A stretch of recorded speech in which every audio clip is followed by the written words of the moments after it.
சிவகாமியின் சபதம் பகுதி 21. சித்தர் மலை சித்திரம். 15 விதமான அபிநய பார்வைகளிலே சந்தேகமும் அருவருப்பும் தோன்றும் பார்வையை சிவகாமி புத்த பிசுவின் மேல் ஒரு கணம் செலுத்திவிட்டு ஆயனரை பார்த்து, இவர்கள் இத்தனை நேரம் இங்கேதான் இருந்தார்களா என்று கேட்டாள். ஆம் குழந்தாய், புத்தர் சிலைக்கு பின்னால் ஒளிந்திருந்தார்களா? ஆமாம். ஆனால் இதை குறித்து நீ என்னவோ ஏதோ என்று சந்தேகப்பட வேண்டாம். ஆயனர் மேலே சொல்வதற்குள் சிவகாமி புத்த பகவானுடைய சிலைகளை பிரம்மாண்டமாய் செய்வதில் எவ்வளவு உபயோகம் இருக்கிறது என்றால், அதனாலேதான் மகாயான சிந்தாந்தத்தை ஏற்படுத்திய நாகார்ஜுன பிசுவை நான் போற்றுகிறேன் என்றார் நாகநந்தி. புத்த மதம் ஸ்தாபிக்கப்பட்டு சில காலம் வரையில் புத்த பகவானுடைய சிலைகள் அமைப்பிலும் சித்திரங்கள் தடுக்கப்பட்டிருந்தன.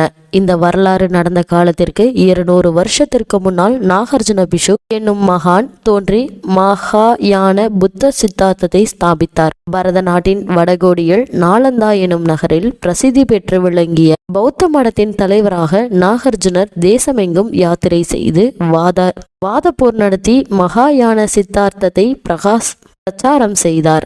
ஆங்காங்கே சங்கிராமம் என்ற பெயரால் வழங்கிய பௌத்த மடங்களையும் நிறுவிக்கொண்டு போனார். அத்தகைய சங்கிராமம் ஒன்றை அவர் கிருஷ்ண நதிக்கரையிலுள்ள ஷரி பர்வத்திலும் ஸ்தாபித்தார். அது முதல் ஷரி பர்வத்திற்கு நாகார்ஜுன மலை என்ற பெயரும் வழங்கலாயிற்று. நாகார்ஜுனர் ஸ்தாபித்த மகாயான பௌத்த மதம் புத்த பகவானுடைய சிலைகளை அமைப்பதற்கும் கோயில்கள் கட்டுவதற்கும் அனுமதித்தது. நாகார்ஜுன பிசுவை போற்றுகிறேன் என்று நாகநந்தி 2 முறை கூறியதன் கருத்து என்ன என்பது இப்போது நன்கு விளங்குகிறதல்லவா? நாகநந்தி கூறியதை பொறுத்தமட்டில் சிவகாமி, அப்பா, இவர்கள் எதற்காக ஒளிந்து கொண்டிருந்தார்கள் என்று கேட்டாள். அம்மா, நம் நாகநந்தி அடிகள் ராஜகுலத்தரை பார்ப்பதில்லை என்று விரதம் வைத்துக் கொண்டிருக்கிறார்கள். உனக்கு தெரியாதா?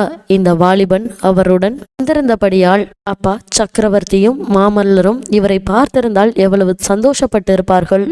ஒன்று கவனித்தீர்களா? மாமல்லர் கையில் ஒரு வேல் வைத்திருந்தாரே, அது இந்த வீரருடைய வேல்தான். நாகநந்தி மீண்டும் குறுக்கிட்டு, அதில் என்ன வியப்பு சிவகாமி? இப்போதுதான் பல்லவ சாம்ராஜ்யத்துக்கு ஆயுதம் தேவையாயிருக்கிறதே. ஊரிலுள்ள உடைந்த வேல், வாள், ஈட்டி எல்லாவற்றையும் தேடி சேகரிக்கிறார்களே என்றார். சிவகாமி அவரை எரித்து விடுவது போல் பார்த்துவிட்டு, அப்பா, குமார சக்கரவர்த்தி இந்த வீரரிடம் திரும்பி கொடுப்பதற்காகவே அந்த வேலை தம் கையிலே வைத்திருக்கிறாராம். சுத்த வீரத்தை பாராட்டுவதில் மாமல்லரை போல் யார் உண்டு? இவரை நீங்கள் சக்கரவர்த்தியின் சமூகத்துக்கு உடனே அழைத்து போக வேண்டும் என்று கூறினாள். ஆயனார் தடுமாறி, ஆகட்டும் அம்மா, உன் உத்தேசம் அதுதான். பரஞ்சோதி வடக்கே போய் திரும்பி வந்ததும் சக்கரவர்த்தியிடம் அழைத்து போகிறேன் என்றார். சக்கரவர்த்தி வந்திருந்த சமயத்தில் சிலையின் பின்னால் ஒளிந்திருக்க நேர்ந்த அவமானத்தினாலும் சிவகாமியின் விஷயத்தில் ஏற்பட்ட இயற்கையான சங்கோச்சத்தினாலும் இத்தனை நேரம் பரஞ்சோதி உள்ளமும் உடலும் குன்றி மௌனமாயிருந்தார். ஆனால் சிவகாமி பரிந்து கூறிய வார்த்தை அவனுடைய ஆன்மாவையும் நாவையும் கட்டியிருந்த தலையை அறுத்தது மாதிரி இருந்தது. அவன் சிவகை நன்றியுடன் நோக்கிவிட்டு ஆயனரை பார்த்து, ஐயா, தங்கள் குமாரி சொல்வது உண்மைதான். குமார சக்கரவர்த்தியின் கையில் இருந்த வேல் என்னுடைய வேல்தான் என்று எனக்கு கூட தோன்றியது. அதை வாங்கி கொடுத்தீர்களானால் நல்லது. நெடுந்தூர பிரயாணம் செய்வதற்கு கையில் ஏதேனும் ஆயுதம் அவசியமல்லவா என்றான். அப்போது புத்த பிஷு, ஆயுதங்களுக்கு தானா இப்போது அவசரம்? வேலும் ஈட்டியும் எத்தனை வேணுமானாலும் நான் சம்பாதித்து தருகிறேன். முக்கியமான காரியம் ஆகவில்லையே. குதிரையையும் இலச்சியையும் கேட்க தகவறி விட்டீர்களே ஆயனாரே என்றார். அது என்ன பொறுப்பு? நாளை மாமல்லபுரத்திற்கு வரும்படி சக்கரவர்த்தி கட்டளையிட்டு இருக்கிறார். அங்கே கேட்டு வாங்கி கொண்டு வருகிறேன். பிரயாணத்திற்கு மற்ற ஏற்பாடுகளை கவனியுங்கள் என்றார் ஆயனர். அப்பா, இந்த அண்ணன் நெடுந்தூரம் பிரயாணம் செய்ய போகிறாரா? எந்த ஊருக்கு, எதற்காக என்று சிவகாமி கேட்டாள். நான் தான் அனுப்புகிறேன் குழந்தாய். மிகவும் முக்கியமான காரியத்துக்காக. சென்ற 9 வருஷ காலமாக இரவும் பகலும் நான் கண்டு கொண்டிருந்த கனவு நிறைவேறப் போகிறது. சிவகாமி இந்த உத்தம புத்த பிஷுவின் உதவியினால் நிறைவேறப் போகிறது என்று ஆயனார் கூறிய போது அவருடைய மொழிகளில் முன்போலவே ஆர்வமும் பரபரப்பும் பொங்கி ததுமின. நீங்கள் என்ன கனவு கண்டீர்கள்? அது எப்படி நிறைவேறப் போகிறது? எனக்கு ஒன்றுமே விளங்கவில்லையே என்றாள் சிவகாமி. அஜந்தா மலை குகையிலுள்ள அதிசய வர்ண சித்திரங்களை பற்றி உனக்கு பல தடவை சொல்லியிருக்கிறேன் அல்லவா? 500 வருஷம் ஆகியும் அழியாத அந்த வர்ண சேர்க்கையின் ரகசியத்தை அறிந்து கொள்வதற்காகத்தான் இந்த பிள்ளையை, என் அருமை நண்பரின் மருமகனை வடக்கே அனுப்ப போகிறேன். 500 வருஷத்திற்கு வர்ணமானது அழியாதிருக்கவாது. எனக்கு நம்பிக்கைப்படவில்லை அப்பா என்று சிவகாமி கூறி சந்தேகமும் அவநம்பிக்கையும் வெளிப்படையாக தோன்றிய பார்வையுடன் பிசுவை நோக்கினார். அதை நம்புவது கஷ்டம்தான். முதலில் கேள்விப்பட்ட போது எனக்கு நம்பிக்கை உண்டாகவில்லை. 500 வருஷம் அழியாத வர்ணம் எப்படி இருக்க முடியும் என்றுதான் எண்ணினேன். நானே கண்ணால் பார்த்த பிறகுதான் நம்பிக்கை உண்டாயிற்று என்றார் ஆயனர். ஆயனர் இவ்விதம் கூறியதும் பார்த்ததும் புத்த பிஷுவும் சிவகாமியும் தங்களுடைய வியப்பை ஏக காலத்தில் தெரிவித்துக் கொண்டார்கள். அந்நாள் பார்த்தீர்களா? எப்போது என்றால் சிவகாமி. என்னிடம் இத்தனை காலமும் சொல்லவில்லையே, தாங்கள் அஜந்தாவுக்கு போனதுண்டா என்று புத்த பிஷு கேட்டார். இல்லை, அஜந்தாவுக்கு போனதில்லை, ஆனால் சித்தர்மலையிலே பார்த்தேன். அடிகளே, தாங்களும் சித்தர்மலைக்கு போய் வந்ததாக சொன்னீர்களே, அங்கே என்னென்ன அதிசயங்களை கண்டீர்கள் என்று ஆயனர் வினாவியதும் பிசுவின் முகத்தில் பிரகாசம் உண்டாயிற்று. தெரிகிறது. சித்தர்மலை குகையில் தீர்த்தகரங்களின் உருவங்கள் அழியா வர்ணங்கொண்டு எழுதியிருப்பதை கண்டேன். குகையின் வாசற்புறத்தில் 2 அப்சர ஸ்திரிகள் திவ்ய வடிவங்களையும் அர்த்த சாஸ்திரத்தில் சொல்லிய 2 அபூர்வ அபிநய தோற்றங்களிலையும் பார்த்தேன். அவற்றை எழுதிய மகா சித்திரக்காரர் யாரோ என்று அதிசயித்தேன். யார் என்று தெரிந்ததா சுவாமி? இப்போது தெரிகிறது. அப்பேற்பட்ட தத்ரூபமான ஜீவ வடிவங்களை எழுதக்கூடிய மகா சித்திரக்காரர் தென்னாட்டிலே ஆயனர் சிற்பியை தவிர வேறு யார்? ஆமாம் அடிகளே, அந்த உருவங்களை எழுதியவன் அடியேன்தான். இன்னும் ஏதாவது விசித்திரத்தை கவனித்தீர்களா? அந்த அப்சரமாதரின் நடின உருவங்கள் இடைக்கு மேலே பிரகாசமாய் நேற்று எழுதியவை போல் விளங்குகின்றன. இடைக்கு கீழே வர்ணம் மங்கி விளக்கமின்றி இருக்கின்றன. 9 வருஷ காலத்தில் அதிகமாக மங்கித்தான் இருக்கும் என்றான் ஆயனார்.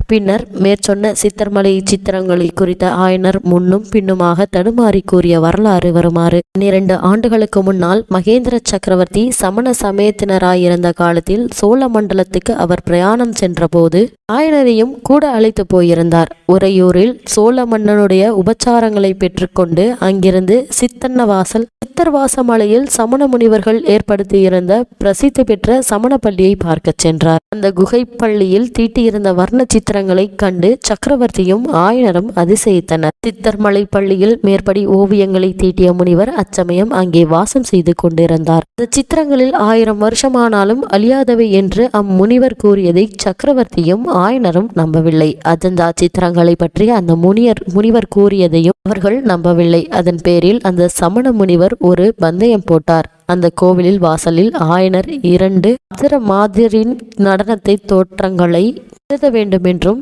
மேற்பாதி உருவங்களை தாம் குலைத்து கொடுக்கும் வர்ணங்களை கொண்டு இடைக்கு கீழே ஆயனரின் சொந்த வர்ணங்களை கொண்டும் எழுத வேண்டும் என்றும் 3 வருஷம் கழித்து மீண்டும் வந்து பார்த்து தாம் கூறுவது உண்மை என்று நிச்சயிக்கப்பட்டால் ஆயனர் சமண சமயத்தை ஒப்புக்கொள்ள வேண்டும் என்றும் முனிவர் பந்தயத்துக்கு நிபந்தனை விதித்தார். அப்படி ஒப்புக்கொண்டால் மேற்படி வர்ண சேர்க்கையின் ரகசியத்தை சொல்லிக் கொடுப்பதாகவும் கூறினார். நிபந்தனையை ஒப்புக்கொண்ட ஆயனார் மேற்சொன்ன 2 வகை வர்ணங்களை உபயோகித்து அப்சரமாதர்களின் சித்திரங்களை எழுதினார். 3 வருஷத்திற்கு பிற்பாடு சித்தர்மலைக்கு மறுபடியும் போய் பார்த்தபோது ஆயனர் தீட்டிய நடன உருவங்களின் மேற்பகுதிகள் அன்று எழுதியவை போல் வர்ணம் மங்காமல் விளங்கின. கீழ்ப்பகுதிகளில் பெரிதும் மங்கி போயிருந்தன. இதனால் பெரிதும் அதிசயமடைந்த ஆயனார் நினைத்தபடி சமண மதத்தை தழுவி அந்த ரகசியத்தை அறிந்து கொள்ள சித்தமாயிருந்தார்.